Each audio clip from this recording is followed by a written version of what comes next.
आरो बिथाङा बबे गुवाहाटीयाव फ्लेट लानानै सोरखौ दोनहैदों बेखौ रायजो राजाया मिथिगौ। गतिके दिनै खनिन बसुमतारीया दुलाराय बर' फरायसा आफादनि नेहाथारि जानायनि दिनै ओंथि गैला। गथ' सासे गोनां सासे आइजोनि न'आव थाङो आरो बे डिभर्स जाबाय कर्टआव आरो बिथाङा बे न'खराव मा मिजिं लानानै बिथाङा गोबां लाख लाख थाखानि न' लुनानै एसि रुम गंनै लुनानै हैखो बेखौ रायजो राजाया मिथिगौ।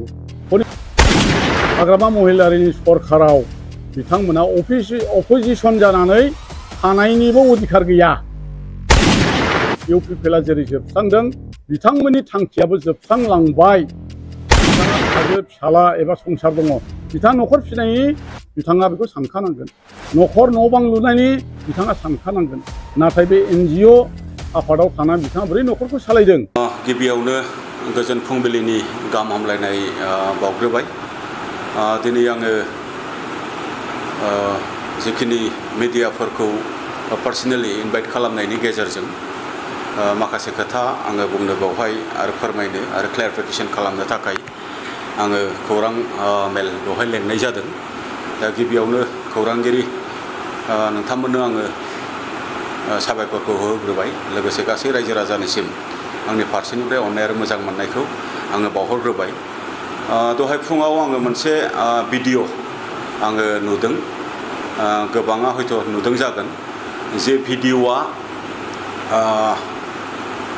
बिपिएफनि सासे दैदेनगिरि सिनेन बसुमतारी होननानै बुङो,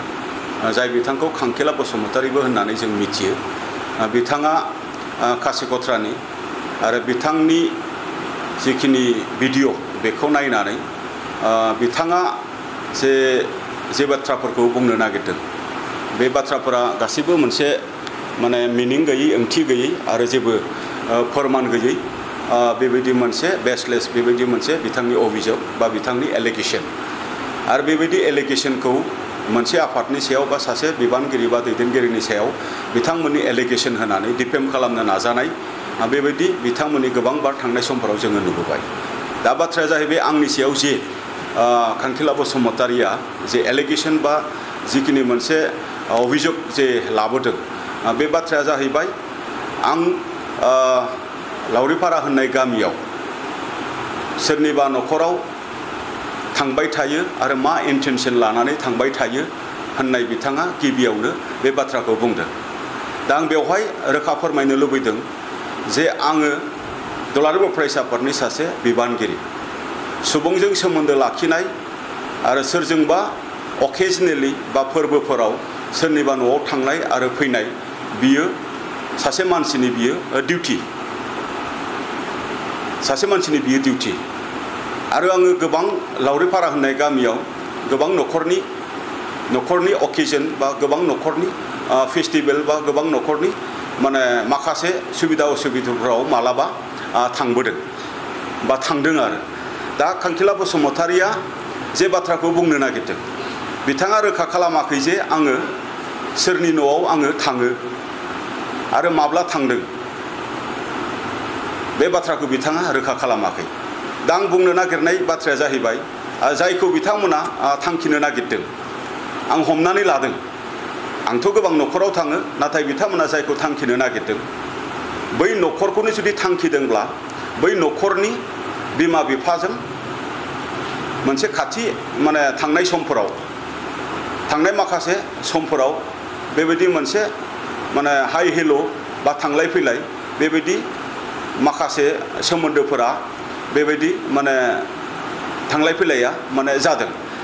आरो मोनसे न'खराव जिहेतु बिमा बिफाजों सोमोन्दो लानानै माने जुदि थांलाय फैलाय जाबायब्ला न'खरनि सोद्रोमाफोरा बेवहाय अट'मेटिकेलि माने मोनसे सोमोन्दो बा मोनसे माने रायदावनाय बा मालाबा माने माखासे बाथ्राफोरखौहाय माने फोरमायनो लुबैनाय बा अकेजनफोराव माने मालाबा हांख्रायनाय बेफोरो जायो। दा बिथांमोना रोखा खालामाखै जे आं सोरनि न'आव थाङो आरो आं सोरनि न'आव मा खालामहैयो बेखौ बिथांमोना रोखा खालामाखै। आरो जायखौ टारगेट खालामदों बियो बेखौनो जुदि टारगेट खालामदोंब्ला आंनि सासे माने एक्स स्टुडेन्ट आरो एक्स स्टुडेन्टनि बिमा बिफा बिथांमोननियाव आङो थांदोंमोन मोनसे समाव आरो दिनै नैबे बुब्लियाव आंबो आंनि आफादनि माखासे बेस्थता आंनि आफादनि माखासे जिखिनि हाबाफारि ओरै थांनांगौ ओरै फैनांगौ बेनि थाखाय आङो सिगाङाव जिल्ला एबसुआव थानाय समाव जिखिनि मानसिफोरजों आङो खाथि रिलेसन दोननो हादोंमोन थांलाय फैलायनि आं बेखौबो खालामनो हायाखै बेबायदिनो आङो सोरजोंबाबो बेबायदि आङो खालामनो हायाखै बहुत बेबायदि मोनसे गेप जाय न'खरजोंहाय बेबायदि मोनसे बिथांमोना एलिगेसन खालामनो नागिरदों बियो माने बेबायदि फोरमान बिथांमोननियाव हयथ' गैया आङो मिथिगौ आरो दिनै बिथांमोना नैथियाव मोनसे एलिगेसन लाबोदों जे आङोलायनो जाय न'खराव थांबाय थायो बे न'खरनि न'खौ आङो लुनानै होदों दा बिथांमोना रोखा जानाया गोनां आरो बिथांमोना जायखौ सन्देह खालामदों बै न'खरनि बिगोमानियाव सोंहैनाया मोजां आरो सोंहैनानै लानाया मोजां जे बिथांमोना न'खौ माबायदि लुदों आरो सोरनिबा न' लुनायाव आंहा बेबायदि जेबो माने बिहोमाबो गैया आंहा बेबायदि मिथिनो लुबैनांगौबो गैया आरो सोरनिबा न' लुनायाव आंहा जेबो बुंनांगौबो गैया नाथाय बिथांमोना मिथिथारनो लुबैदोंब्ला बिथांमोननि न'आ माबोरै लुदों बै बिथांमोननियाव थांनानै सोंहैनाया बिथांमोननि मोनसे दायित्व आरो बिनि फोरमानफोरखौ रायजो राजाफोरनो खिन्थाफिननाया बिथांमोननि दायित्व होननानै आङो सानो आरो थामथियाव बिथांमोना आंखौ एलिगेसन लाबोदों जे आङो गुवाहाटीयाव सोरनोबा आङो फ्लेट बायनानै होदों फ्लेट बायनानै दोनदों आं बिथांमोननियाव सोंगोन जे आं कनिन्द्र बसुमतारिया गुवाहाटीयाव सोर व्यक्तिनो बबे डेटआव बबे एड्रेसाव बबे वार्ड नाम्बाराव बबे हाउस नाम्बाराव आरो बेसेबां रेटजों आङो फ्लेट बायनानै होदों बिथांमोना बेखौ रोखा खालामनांगौ आरो बिथांमोना बेखौ पाब्लिक खालामनानै होनांगौ बिथांमोना बेखौ फोरमान सहकारे बिथांमोना होथारनांगोन आरो बेखिनिखौ बिथांमोना जुदि साहस गैयाब्ला दिनै आंनि सायाव बेबायदि मोनसे एलिगेसन लाबोनाय बिनिफ्राय बिथांमोना जानगाराव थानाया गोनां होननानै आङो सानो दिनै आङो सासे समाज सिबियारि सासे सुबुं हिसाबै सुबुंनि खैफोद आरो सुबुंनि अभाब आरो अभियोगाव खबर मोनोबा सोरखौबा मालाबा मुलि जानो थाखाय थाइसे मदद खालामनाय एडमिशननि समाव सोरनोबा थाइसे थाखा जुदि मदद नांगौबा सोरनोबा मदद खालामनाय लेखा बायनांगौ टाइमाव सोरनोबा लेखा बायनांगौनि थाखाय थाइसे मदद खालामनाय बा सोरबा हस्पिटालाव दङबा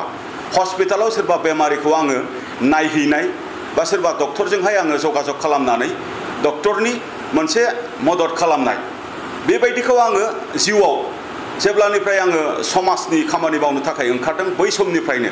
आंनि केपासिटिनिफ्राय आङो बेखौ खालामबोबाय थादों आरो बेखौ आङो गोबां मानसिनो आङो खालामबाय आरो बेवहाय मोनसे खोथा बुंदों आंनि आइडेन्टिटि जे नोंगौ आङो गुरुबासा हाई स्कुलाव आङो फोरोङो आरो गुरुबासा हाई स्कुलाव फोरोंनाय हिसाबै गुरुबासा जि बेट्सफोरखौ आङो फोरोंनो मोनदों जि फरायसाफोरा आंनि फरायसामोन बिसोरो दिनै आंजों माने खाथि सोमोन्दो दिनैबो गोबां फरायसाफोरा दङ सोरखौबा आङो मालाबा बबेबा प्राइभेट स्कुलाव आङो फ्रि एडमिशननि थाखाय आङो बुंहरनानै एडमिशन होहोनाय सोरखौबा माने एडमिशनखौ एसे कनसेसन खालामनानै एडमिशन होहोनाय बेबायदि एक्स स्टुडेन्टफोर आंनियाव गोबां दङ आरो सोरनोबा प्राइभेट टिउसन लानांगौनि थाखाय सोरनोबा मदद खालामनांगौनि जिखिनि खामानि बेफोरखौ आङो थांनाय समफोराव आं गोबां खामानि मावबोबाय बे हिसाबै गाव गावनि गथ'फोरखौ जिहेतु आं सासे व्यक्तिया मदद खालामबायब्ला बिमा बिफाया आंजों गोबां फरायसाफोरनि बिमा बिफाया आंजों खाथि सोमोन्दो दङ आरो फरायसाफोराबो आंजों थेखा बेथेखा गोबां बेबायदि सोरबा रायलायहरो सोरबा मालाबा न'आव अकेजनेलि आंखौ इनभाइट खालामो बेबायदिनो आङो मालाबा लोगोफोरखौ लानानै आङो थाङो बा मालाबा हास्लाबाबा आङो सोरनियावबा माने मालाबा जोंनि जिखिनि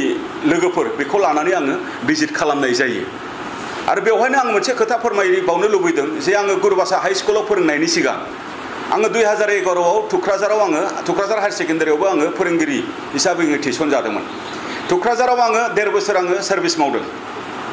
1.5 बोसोराव जेसेबांनाखि स्टुडेन्ट आं लोगो मोनदों बै स्टुडेन्टफोरा आंजों दाबो खाथि सोमोन्दो दं बिथांमोना आंनाव कल खालामो बिथांमोना आंनाव मेसेज खालामो आरो बिथांमोना अकेजनेलि मालाबा क्रिसमासब्ला मालाबा ओंखाम गोरलैब्ला मालाबा न'खराव बार्थडे दङब्ला मालाबा न'खराव हाबा हुखा दङब्ला मालाबा खेराइ दङब्ला मालाबा ख्रिस्टमास जायोब्ला आंखौ इनभाइट खालामो दाबो आङो थुक्राझारावबो बेबायदि आं भिजिट खालामो दाबो आं भिजिट खालामो थुक्राझाराव गारबोनाय जोंनि माखासे एक्स स्टुडेन्टफोर बिथांमोननोबो आङो मालाबा मरेल सापर्ट बा मालाबा थाइसे थाइनै फाइनान्सियेल सापर्ट बेबायदि जेखिनि सापर्टफोरखौ आङो दाबो बै बिथांमोननोबो हरबाय थायो बिथांमोना दिनै खेल गैया नामा जे आं जे सासे समाज सिबियारि बिथांमोना दिनै खेल गैया नामा जे आं जे सुबुंजों खाथि सोमोन्दो लाखिनानै आङो खामानि मावो आरो बिथांमोना खेल गैया नामा जे हिउमेनिटिखौ जे आं भेलु होयो मानसिनि खैफोद आरो मानसिनि अभाब बेखौ जे आङो सन्मान होयो आंनि केपासिटिनिफ्राय आङो जायफोरखौ आङो दिनै हानायमानि आङो मदद खालामदों आरो इयुनावबो मदद खालामलांगोन बेनो जुदि बिथांमोननि थाखाय हजम बा डाइजेस्ट जाथावै जुदि जायोबा बे बिथांमोननि खामानि आरो दिनै आङो साननानै लादों बे बाथ्राफोरखौ दिनै बिथांमोना दिनैनि बे इलेक्शननि रिजाल्टनि उनावसो मानो बुंफैखो आंनि सायाव बेबायदि फोरमान आरो आंनि सायाव बेबायदि अभियोग दङमोनब्ला बिथांमोना सिगाङाव मानो बुंनो साहस जायाखै बिथांमोना सिगाङाव मानो पाब्लिकनो खिन्थानो थाखाय साहस जायाखै दा बेखायनो आङो दिनै बुंनो नागिरदों जे बिथांमोननि दिनैनि जिखिनि आंनि सायाव जे अभियोग लाबोनाय बियो मोनसे पलिटिकेल कनस्पिरेसि आरो पलिटिकेल ब्लेम गेम दिनैनि टाइमाव बिथांमोना आंखौ आरो आं जे आफादाव दङ बे आफादखौ मोनसे बदनाम खालामनो थाखाय रायजो राजाफोरखौ गाज्रि मोनहोनो थाखाय आंखौ गाज्रि मोनहोनो थाखाय बे खामानिखौ मावदों बिथांमोना होननानै आङो दिनै सानदों दिनै सिनेन बसुमतारी बा खांखिला बसुमतारी जायखौ जों मिथियो आरो सिनायो बिथांनि आखल आरो बिथांनि आखु बेखौ जों बयबो मिथिगौ बेखौ जों बयबो मिथिगौ आरो सिनियर हिसाबै आंनि जायगानिनो मानसि हिसाबै जोङो बिथांमोनखौ जोङो मान होयो आरो सन्मान होयो आरो बिथांमोन बायदिया जों बायदिखौ बेबायदि एलिगेसन होनो थाखाय बिथांमोना मरेल राइट्सबो गैया आरो बिथांमोना कुनु बेबायदि मोनसे बिथांमोननि आखायाव फोरमान आरो पत्रबो गैया दा बेखायनो बिथांमोना बेबायदि जिखिनि आंनि सायाव जे एलिगेसन लाबोदों बेखौ लानानै जोंनि रायजो राजाफ्रा गोनो गोथो जानो गोनां गैया बेखायनो आङो दिनै आंनि सायाव जिहेतु जेबो बेबायदि फोरमान गैया आंनि सायाव आंहा बेबायदि मावनाय जेबो जिहेतु गोरोन्थि गैया बेखायनो आङो दाथियै आंनि सायाव एलिगेसन लाबोनायनि सायाव आङो गासै रायजो राजाफोरनो आङो बे खोथाखौ नोंथांमोननि मिडियानि गेजेरजों आङो दिनै फोरमायनाय जाबाय गोजोन्थों निस्सय बिथांमोना एलिगेसन लाबोबावोब्ला बा बिथांमोना आंनि सायाव बेबायदि मोनसे नंखाय अभियोग जुदि लाबोबावनो सानोब्ला बिनि सायाव जे आंनि आयेनारि जि बेबस्था आं बेखौ लानो गोनां जागोन आरो बिथांमोना जाय मानसिखौ टारगेट खालामदों बै बिथांनि इमेज आरो बै बिथांनि नखर आरो बै बिथांनि माने फिउचार बेखौबो बिथांमोना बे पलिटिकेल कनस्पिरेसि आरो बे पलिटिकेल ब्लेम गेमजोंनो बिथांमोना नस्थ' खालामनो नाजानाय बेखौ बिथांमोना पेरालेलि नाजादों आंखौथ' आं नाजाखादोंआनो जाहैबाय आरो आफादखौथ' आफाद नाजाखादोंआनो जाहैबाय बेबायदि नैबेबायदि टाइमाव बिथांमोना गोबांबार बाथ्रा बेबायदि बुंगोन आरो बिथांमोना जेब्लानो बुंगोन आंनि सैथोथानि थाखाय आं गसंगोन आङो बेखौ गासै रायजो राजाफोरनो आङो मिथिहोबाय गोजोन्थों